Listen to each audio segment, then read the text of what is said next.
इंद्र को जब पता चला कि इस बार ब्रजवासियों ने मेरी पूजा न करके क्या किया, क्या किया, गोवर्धन भगवान की पूजा की, एक पर्वत की पूजा की, इंद्र को बड़ा क्रोध आया। क्यों क्रोध आया? क्योंकि इंद्र के हृदय में अभिमान आ गया था, अहंकार आ गया था कि मैं स्वर्ग का राजा हूँ, मैं सबसे बड़ा देवता हूँ। अब इस छोटे से बालक के कहने पर ब्रजवासियों ने जो सालों से मेरी पूजा चली आ रही थी उसको रुकवा दिया। और ये ब्रजवासी कितने मूर्ख हैं कि बालक के कहने पर इन्होंने मेरी इतनी बड़ी पूजा को रोक दिया। देवी देवताओं ने बताया, इंद्र को बड़ा कोप हुआ, बड़ा क्रोध हुआ। और तब इंद्र ने क्या किया, जो प्रलयंकारी बादल हैं, जो बादल वर्षा के समय बरसते हैं, और वह भी कौन सी वर्षा, कहा प्रलय के समय की वर्षा। जब प्रलय होती है और इतनी भयंकर बरसात होती है, वर्षा होती है, बारिश होती है कि सारा भूमंडल डूब जाता है, तभी तो संहार का कार्य होता है। तो उन प्रलयंकारी बादलों को इंद्र ने आवाहन किया और कहा, जाओ जाकर ब्रज पर बरस जाओ। इन बादलों ने कहा, महाराज अभी तो द्वापर युग चल रहा है, अभी तो कलयुग भी नहीं आया, प्रलय का समय भी नहीं आया, ऐसे कैसे हम बरस जाएं? यह तो भगवान की जो व्यवस्था है वही डगमगा जाएगी।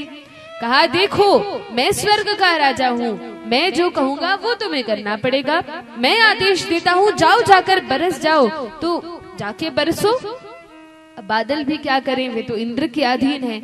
मान गए और जैसे ही ब्रज मंडल के ऊपर आकर बरसने लगे तो सभी ब्रजवासी, देखिए ब्रजवासियों को पता है कि जब भी हम पर कोई संकट आए, कोई विपत्ति आए, तो किसकी शरण में जाना है, भगवान कृष्ण की शरण में जाना है।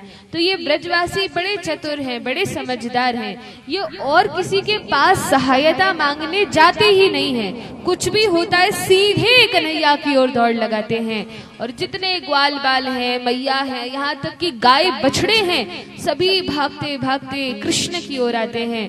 और ग्वाल बाल मित्रगण कहते हैं, देखो कन्हैया, तुम्ही ने कहा था ना इस बार इंद्र की पूजा मत करो, इस बार गोवर्धन गिरिराज की पूजा करो, ये हमारी रक्षा करेंगे।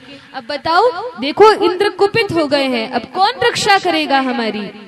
भगवान ने कहा, देखो हमने गिरिराज महाराज का पूजन किया है, वही गोवर्धन भगवान हमारी रक्षा करेंगे।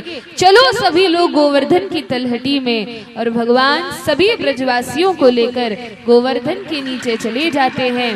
अपने बाएं हाथ की छोटी उंगली के नख पर, भागवत में तो इतना ही वर्णन है कि भगवान ने अपने बाएं हाथ पर गोवर्धन को धारण किया, भागवत में इतना वर्णन है। लेकिन क्योंकि ब्रजवासी जानते हैं कि क्या लीला वास्तव में हुई थी, छोटी छोटी बारीकियां, तो ये ब्रजवासी आचार्यगण भाव देते हैं कि भगवान ने अपने बाएं हाथ की सबसे छोटी उंगली के नख पर, छोटी उंगली भी बहुत बड़ी बात है, इसके नख पर, नाखून की नोक पर गोवर्धन पर्वत को धारण कर लिया।